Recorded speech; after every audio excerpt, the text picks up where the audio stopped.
everybody. Good morning. It's awesome to see you guys with bright, shining faces, and some of you look a little tired, and coincidentally, you guys are the ones that have Starbucks in your hand. Awesome. You're going to be able to pay attention today. So I am number 4. I am the 4th person you get to hear in our series on the book of Philippians about having worthwhile life in impossible situations. Awesome.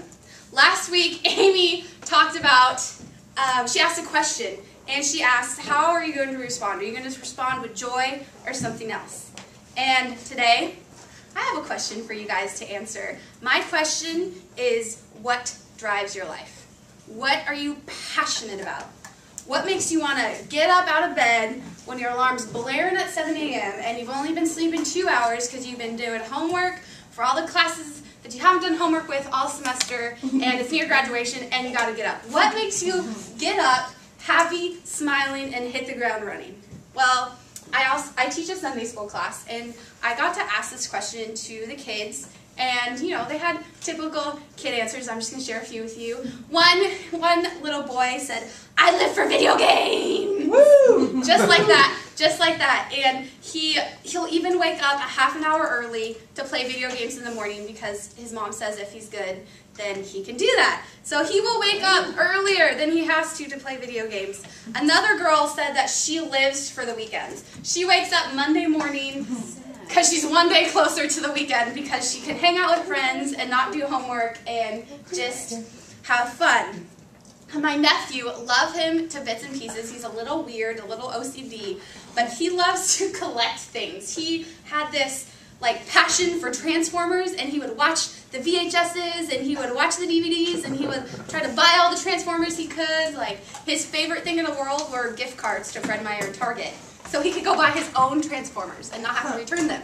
And while now he's kind of over the Transformer thing, he has a new obsession, and it's back and gone. And I have no idea what it is, but from what I've observed and when I've played with him when he was at my house, it's a lot like Pokemon to me. You know, a little creature with cards and they battle, and he says it's completely different, Aunt Mandy, but I think he's weird. Anyway, my not my last friend, but one of my really good friends, Julia, she comes over a lot. I live with her cousins, so it's like her family.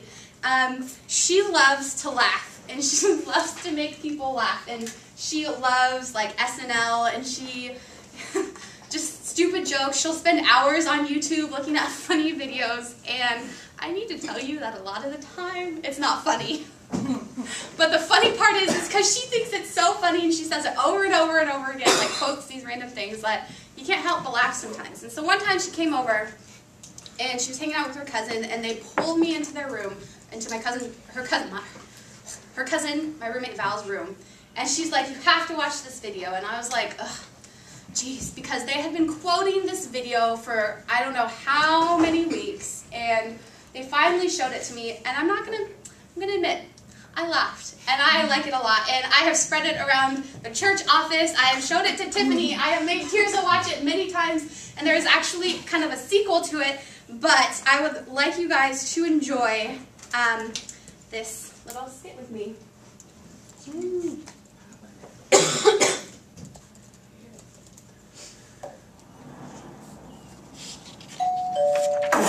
Nice doorbell. Oh no! Come back! I hate my doorbell. Has this ever happened to you? You lost a friend because you got a boring doorbell? Hello, I'm Tina Chanus. Do you enjoy a fly, fancy lifestyle? Then why is your doorbell so vanilla? Come on down to Doorbells and More. Okay, here's what a regular doorbell sounds like. No, I'm tired of that. You need a custom-made doorbell that speaks to you, like this. Ding dong, hello, you got a new doorbell. Yes, that is my voice. Why should it not be? This is my idea. At Doorbells and More, we got all every kinds of doorbells. Happy doorbells. Ding dong, come inside my house. Hello. Funny doorbell. Knock knock, who's there? Doorbell, ding dong. International doorbell. Bonjour, ooh la la, ding dong. I can even do fancy doorbell. Hello, wine and cheese, ding dong. Or doorbells for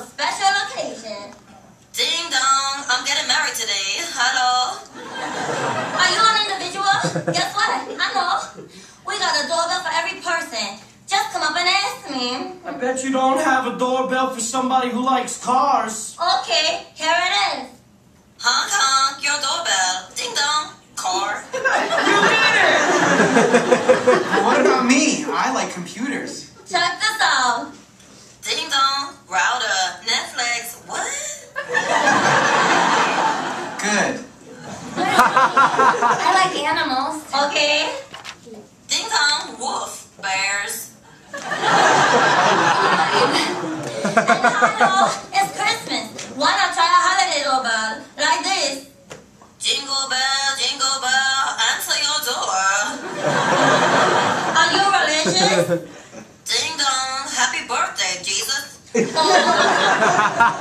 Jewish. Ding dong, Hanukkah house. And what about when it's time for those holiday visitors to leave? Goodbye, I need to read my magazine. Not unique enough? Be quiet. Let's listen to some testimonials from some person. Tina made these doorbells. That's all you want to say? Oh no. I babysat you for 10 years and this is what you do? Oh my God. So come on down to Doorbells and More and get the fantasy doorbells of your dreams. Ding dong, bing boom, okay, hi, what? That's a good one. Bye. So, in this awesome video, I heard you all laughing, good job. Tina is obsessed with doorbells. She is passionate about doorbells, and she doesn't like your vanilla doorbells that just go ding dong. She likes the ones that have her voice. She likes the ones that are crazy. And not only does she like doorbells, she likes other people to like doorbells. She comes up with all these ideas for doorbells so other people can get excited about doorbells. And today, I'm going to ask you, what are you passionate about again? What drives you? Today we're going to look in Philippians chapter 1. You can go ahead and turn there with me to verses 19 through 26. We're gonna look a little bit more about what's going on with Paul right now. And a couple weeks ago, Josh said that he does not have a definitive answer on how to have worthwhile life in impossible situations, and he said that hopefully someone can answer it more clearly. To some extent, he said that. Anyway, so I'm going to propose to you something that will make your life worthwhile in possible situations. So we're going to jump into the text. Now, in my Bible, NIV, I hope most of yours does the same thing. But anyway, in my Bible, there's a paragraph break in the middle of verse 18. That's kind of interesting. And it breaks it up, and it starts out with, yes, and I will continue to rejoice. Now, if you weren't here last week, that makes no sense to you because you're like, all right, why is Paul rejoicing? Well, last time Amy talked about Paul, and he's writing this letter to the Philippians, and he's in a situation, and he's in prison. And it's not like nice prison where you have a TV you can watch every few hours, or you can go out into the yard and lift weights. No, he's just in a cell by himself. He's got no food, he's got no friends, he's just by himself. And so we all kind of talked about last week how that's, not the best thing in the world to be in. And so, but he mentions rejoicing, and he's rejoicing because the gospel is being preached. But the gospel is not being preached exactly the way he would like it to be preached, but it's still being preached. So he's excited about that. And so that brings us into this half of a verse, and he says, and yes, I will continue to rejoice. He's still in prison, and now we can continue reading. And he goes, for I know that through your prayers and the help given by the Spirit of Jesus Christ, what has happened to me will turn out for my deliverance. For I eagerly expect and hope that I will in no way be ashamed, but will have sufficient courage, so that now, as always, Christ will be exalted in my body, whether by life or by death. For to me to live is Christ, and to die is gain. And so that's just as part of it, and we're going to look at this chunk for a minute.